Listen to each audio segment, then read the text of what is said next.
Notre deuxième invité a déjà été sur ce plateau il y a encore quelques jours pour annoncer une conférence qui a bel et bien eu lieu. La question continue de se poser. Aujourd'hui, pendant cette période, cet exercice de restitution, on va dire ça comme ça, il va essayer un peu de nous éclairer aussi sur le rôle que l'Église peut jouer dans la situation actuelle de la République démocratique du Congo.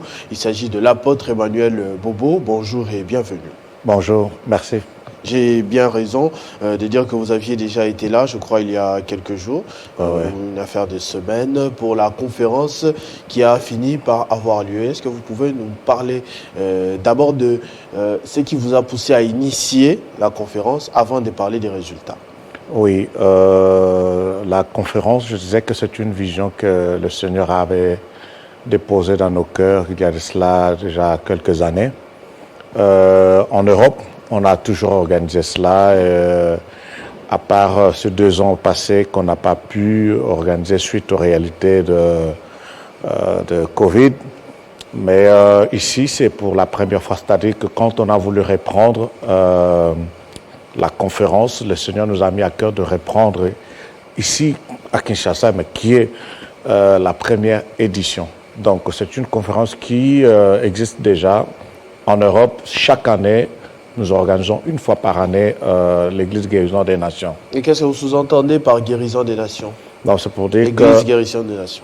L'Église guérison des nations, nous voulons juste interpeller à l'Église qu'elle a un rôle à jouer dans sa nation. Non seulement dans sa nation où elle se trouve, mais dans toutes les nations. Là où l'Église de Jésus-Christ se trouve, elle a le devoir, elle a un mandat, elle a une mission, elle a un rôle à jouer dans la nation pour la guérison de cette nation. Quand on parle de la guérison, on veut dire, cela sous-entend qu'il y a une maladie. Donc, juste par plusieurs faits, nous pouvons comprendre que les nations sont malades. Et l'Église a reçu ce mandat de pouvoir guérir ou émettre cette guérison à la nation. On est quand même dans un pays comme la RDC où pratiquement tout le monde est chrétien, on va le dire, même si ça ne se ressent pas, mais tout le monde se revendique chrétien, pratiquement à 90%, mais un pays qui en même temps a beaucoup de problèmes. Est-ce que vous pouvez justifier ce contraste-là? Oui, quand on parle d'être chrétien, je pense que d'une manière profane, les gens se disent chrétien, quelqu'un est chrétien parce qu'il parle, il cite le nom de Jésus. Mais en réalité, s'il faut recourir aux principes bibliques, donc pour l'être au vrai sens du mot, il faut d'abord avoir reçu Jésus-Christ comme Seigneur et Sauveur. Ce n'est pas le fait d'aller d'abord à l'église, mais c'est le fait de conclure une alliance avec Christ. Il y a beaucoup de gens qui viennent à l'église sans être en alliance avec Jésus. Donc, être chrétien au vrai sens du mot, selon la pensée de Christ, c'est d'abord de le recevoir comme Seigneur et Sauveur. Donc, la présence de l'Église dans une nation n'exclut pas les problèmes. Mais nous savons qu'au travers de ces problèmes, Dieu veut octroyer ou donner la solution à la nation au travers de son Église. Donc l'Église peut être là, cela n'exclut pas les problèmes, mais nous savons qu'au travers de l'Église, Dieu peut résoudre beaucoup de choses dans une nation. Que répondez-vous à ceux qui disent que l'Église, ça abrutit les gens, ça les distrait, ça les fatigue au lieu de se concentrer, au lieu d'aller par exemple financer l'armée? Nous on est agressés, mais on prie. Est-ce que la prière va résoudre les problèmes? Qu'est-ce que vous pouvez répondre à ces genres d'affirmations? Non, je pense que les gens, certaines personnes parlent, évoquent certaines choses dont ils ne maîtrisent pas. Donc, l'Église n'est pas un rassemblement des abrutis. Vous allez comprendre que quand nous sommes sauvés, la première démarche à faire, le Seigneur nous conduit à un traitement. C'est quoi ce traitement? On nous parle du renouvellement de l'intelligence. Juste quand on est sauvé, le Seigneur s'occupe de notre intelligence. On parle du renouvellement. Donc, soyez transformés par le renouvellement de l'intelligence. Donc, une entreprise qui s'occupe déjà de l'intelligence n'est pas un rassemblement des abrutis. Donc, quand on dit que l'Église est un rassemblement des abrutis, c'est faux et archi-faux. Parce que Dieu s'occupe premièrement de notre intelligence. Et quand on parle de l'intelligence, c'est l'art de la compréhension. Donc, quand on arrive à comprendre, on aura aussi cette capacité aussi de traduire ce qu'on a compris. Et deuxièmement, Quand vous dites, beaucoup de gens disent que l'Église rend des gens paresseux, c'est faux, archi faux, parce que le Dieu qui nous a appelés, c'est un travailleur. Dieu est un grand travailleur. Vous allez remarquer dans la Bible, la plupart des gens qui ont fait des exploits avec Dieu, Dieu les a trouvés en train de travailler, en train de faire quelque chose. Donc l'Église n'est pas là pour rendre des gens paresseux. Ça, c'est faux et archi faux. Et quand vous dites, au lieu de financer l'armée, tout cela, mais nous devons savoir que chacun a son rôle à jouer. Et on peut tous s'engager dans un même combat, mais d'une manière différente. L'Église ne va pas aller descendre au front pour combattre, mais l'Église peut soutenir l'armée dans la prière. Dans le livre d'Exode, vous allez voir que Moïse était sur la montagne et Josué était sur le terrain au front avec l'armée d'Israël. Mais quand Moïse avait les mains levées, la Bible nous relate que Josué, la victoire était dans le camp d'Israël. C'est ce que l'Église est appelée à faire. Nous élevons nos mains, nous soutenons notre armée et nous croyons que le Dieu qui a institué l'Église est fidèle et il va donner la victoire à notre armée. Et donc les gens n'ont pas de raison d'être déçus par quelque comportement de l'Église que ce soit, non? Non, mais écoute, c'est ce que je dis. Les gens ne doivent pas... Vous savez, quand les gens ne maîtrisent rien, ne maîtrisent pas bien une situation, en tout cas, je conseille aux gens de ne pas commenter. Parce que quand vous ne maîtrisez rien, c'est comme je ne maîtrise pas peut-être l'anglais, mais je vais commenter sur l'anglais. Vous voyez, c'est pas quand même correct et honnête. Permettons aux gens qui maîtrisent bien la situation de nous expliquer et de nous faire comprendre comment ça se passe. Je pense que moi, je suis bien placé pour expliquer comment l'Église peut contribuer dans l'épanouissement de sa nation et comment assister l'armée de sa nation. Et on vous a vu avec quelques briques. On m'a parlé de Vinci Briques. On m'a confié, parce que je n'étais pas là physiquement, mais on m'a confié que vous vous êtes présenté avec Vinci Briques. Vinci Briques, oui. Représentant, voilà, justement, on le voit dans les images, de Vinci, province de la RDC. Mais est-ce qu'il ne vous a pas manqué un peu de ciment? Parce qu'on dit que le problème du Congolais, c'est aussi la division. On est là, on sait qu'on est 26, mais chacun de son côté, divisé. Parfois, on se fait la guerre entre nous. On parle d'infiltration, c'est ce qui nous cause des problèmes. Est-ce que vous aviez aussi du ciment pour sceller ces 26 briques pour qu'ils vivent ensemble? Malheureusement, on n'a pas utilisé le ciment. Mais j'ai voulu juste être obéissant aux directives divines. Le Seigneur m'avait mis à cœur d'établir un autel en me référant à ce qui s'est passé au Mont Carmel avec le prophète Élie. Ça déclare que quand il restaurait l'autel, il a restauré l'autel avec 12 pierres qui symbolisaient les 12 tribus d'Israël. Il les a mis ensemble. Il n'y avait pas de ciment à l'époque. Il les a juste entassés ensemble. Donc c'est ce que nous avons essayé aussi de faire. On a essayé de mettre les briques ensemble, qui est l'image de l'unité. Alors, par cette cérémonie, c'est un acte prophétique, mais qui a de l'impact dans le monde spirituel. Et par après, nous verrons cela dans le monde physique. C'est-à-dire que nous avons déclaré l'unité de la RDC, que toutes les provinces soient unies, et nous avons aussi asperger de l'eau et de l'huile, l'eau qui incarne les valeurs de la purification, et l'huile qui symbolise aussi la puissance du Seigneur Saint-Esprit. Alors nous avons dit que tout ce qui est comme ordure spirituelle, que cela soit purifié par le Seigneur, et nous avons l'huile, nous avons déclaré qu'il y ait un nouveau vent de l'Esprit sur la nation, et nous avons prié pour l'unité du Congo. Nous avons détruit l'esprit de tribalisme et de sécession. C'est une très bonne démarche, apparemment. Vous avez, au-delà de ça, rencontré quelques succès, des témoignages, des résultats immédiats? Il y a quelques témoignages. Bon, en dehors il y a des gens qui ont été guéris, parce que le premier jour, nous avons prié pour les malades. Il y a quelqu'un qui m'a appelé pour témoigner. Elle a été opérée au niveau de son pied. Elle ne pouvait pas porter de talons, mais juste après la prière, elle a essayé de porter les talons et jusqu'aujourd'hui. Donc, C'est un témoignage parlant de la guérison.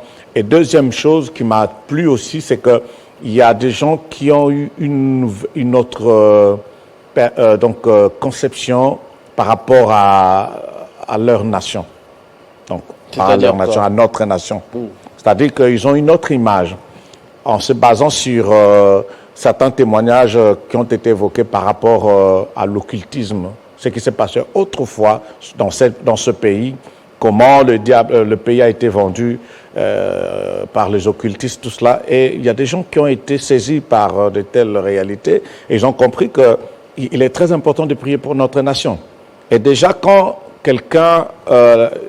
il y a déjà une prise de conscience dans la vie d'une personne, c'est déjà le début d'un miracle. Parce que tout changement commence par une prise de conscience. C'est la chose qui m'a plus touché, c'est qu'il y a eu une prise de conscience par rapport à notre nation. Et surtout, l'Église a compris qu'elle a vraiment un rôle à jouer dans sa nation. C'est une très bonne chose. Apparemment, il y avait d'autres pasteurs aussi. J'ai cru apercevoir le président de l'Assemblée provinciale de Kinshasa. Ouais, il y avait pas mal d'invités. Ouais, parmi les orateurs, il y avait l'archevêque Diamant Bob Kalonji, mais qui s'est excusé, qui a délégué quelqu'un, le bishop Abraham Djamba.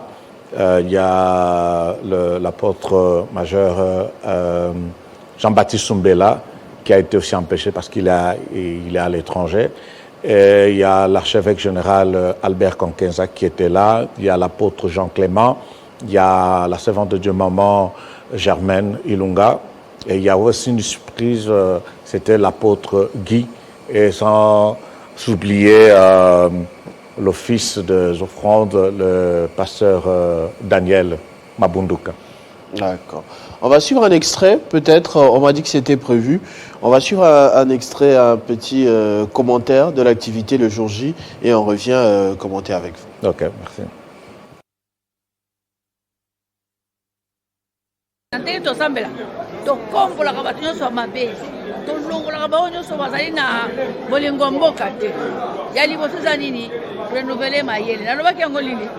Crise ya mboka ezali mutu ye moko. Ngai nayaki na bakalite mibale liboso lokola motindami ya président ya Assemblée nationale Papa Christophe Mboso ya mibale lokola mosali ya Nzambe toyaki kobondela pona mboka na biso tosambeli pona tata mokonzi ya ekolo Félix tosambeli pona président ya Assemblée nationale ba député nyonso tosambeli pona mokambi ya Sénat na ba sénateur Premier ministre na gouvernement mobimba batambusi nyonso ya ekolo na biso pe pona kimia na mboka na biso oyo nyonso ezali na nzela ya libondeli oyo tata mokonzi ya ekolo asalaki wuto mokolo ya liboso tango azwaka pouvoir apesaki mboka na maboko ya nkolo Bible elobi na Esaïe 18 na kosenga botanga bokomona ke Congolais azali peuple moko redoutable. Ngonge koki oyo ne balobaka c'est maintenant ou jamais. Nde sengeli Congo elonga. Bato balobaka mbala mingi ete tozana front diplomatique, front militaire na ba front mosusu mais front spirituel bato babosanaka yango. Alors ngonga oyo ezali ngonga ya intensification. Il y a front spirituel pour Esengeli, Passi à Congo et Sila. Plusieurs autres serviteurs de l'Éternel étaient associés à cette conférence, notamment le pasteur Godin Poyi, le président de l'Assemblée provinciale de Kinshasa, à Pékin en sigle, et consorts. Voilà, donc vous étiez en train de dire vraiment ce qui s'est passé parce qu'on a ressenti une certaine cohésion dans le discours. Quelle est l'étape d'après ? Pardon ? L'étape d'après, qu'est-ce qui va se passer ? L'étape d'après, c'est la prochaine session, la prochaine édition. Faudra attendre une année ? Ah. Certes, il y a beaucoup de gens qui me disent pourquoi pas d'ici la fin de l'année, voilà. On verra. Si le Seigneur pourvoit, pourquoi ne pas le faire ? Mais sinon, là, vous voyez le pays déjà guéri ou encore un peu malade ? Je pense que même quand vous suivez un traitement, Donc il faut attendre quelques temps aussi pour pouvoir savoir si vous êtes réellement guéri. Mais au moins, une chose est vraie, c'est qu'on est sûr du médicament qu'on a donné, qui est la parole de Dieu. C'est un médicament qui ne faillit jamais. Qui va changer les choses. Donc je pense que c'est un médicament qui ne faillit jamais et nous avons confiance en Dieu. Et dans le jour qui vient, nous pourrons voir les résultats. Mais déjà, la prise de conscience est déjà un résultat. J'aimerais, pour ceux qui n'étaient pas là, ce jour-là, que vous puissiez adresser un message. Je prends 2 catégories. Si vous en avez d'autres, vous pourrez ajouter. Que vous puissiez adresser un message aux dirigeants.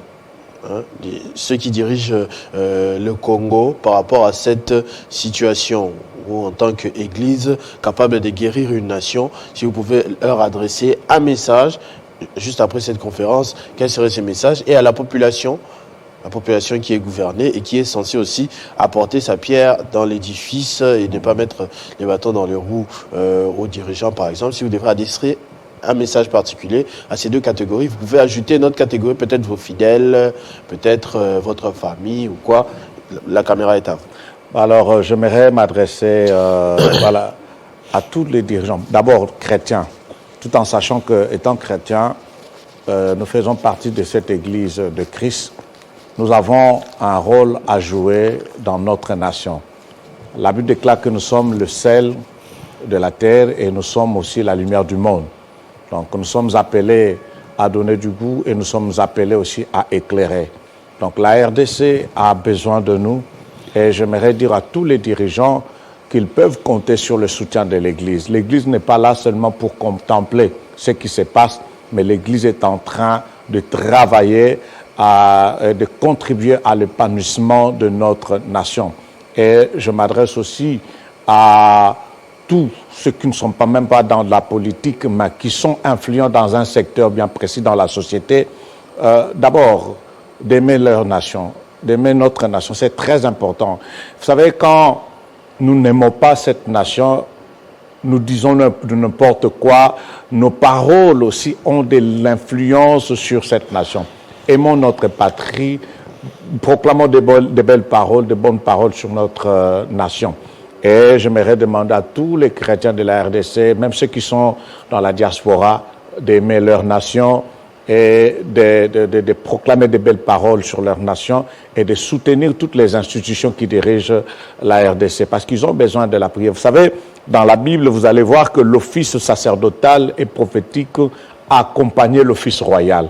Donc l'Église est là pour accompagner et soutenir le dirigeant de notre pays. Que Dieu vous bénisse abondamment. Merci beaucoup, apôtre Emmanuel Bobo, l'homme de la guérison des nations à travers l'Église. Vous avez suivi quelques extraits de cette conférence qui était riche en émotions, mais aussi, comme il le dit, en résultat, il a donné le bon médicament à la RDC, c'est-à-dire la parole de Dieu à son peuple, et on espère que cela portera des fruits par rapport à toutes les épreuves que nous sommes en train de traverser. Merci beaucoup d'avoir répondu à notre invitation. Merci, c'est moi qui vous remercie de m'avoir reçu dans votre studio. Que Dieu vous bénisse abondamment. Amen. Et c'est là que nous sonnerons la fin de ce numéro de 50 bonjours qui était dédié spécialement. Vous avez un message encore? Non, c'est juste, est-ce que vous pourrez permettre pendant 30 secondes de prier pour tous ceux qui sont malades, si vous le permettez, puisque nous parlons de la guérison des nations. C'est inédit, allez-y. Oui. Que toute personne malade touche là où il souffre, je vais prier.